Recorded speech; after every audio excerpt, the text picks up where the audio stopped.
Ho espresso delle opinioni, meraviglia che i sedicenti democratici, cioè quelli che si autodefiniscono democratici, pretendono che le opinioni degli altri non possano neppure essere espresse. Duro attacco di Mario Anzil, vicepresidente della regione Friuli Venezia Giulia, contro il sindaco di Udine dopo gli ultimi fatti di cronaca nera registrati con l'omicidio di Scianpei Tominaga.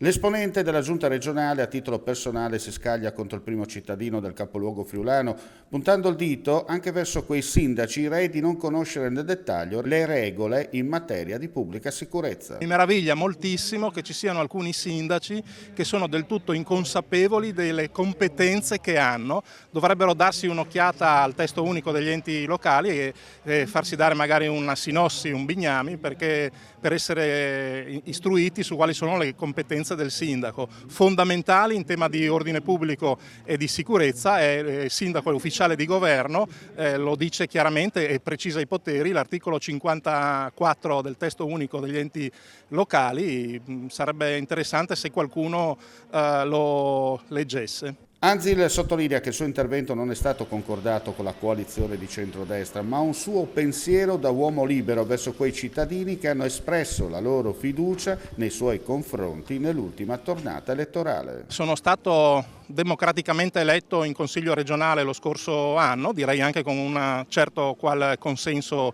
popolare, e quindi credo di poter e di dover rappresentare gli elettori in un sistema democratico e di poter esprimere delle opinioni.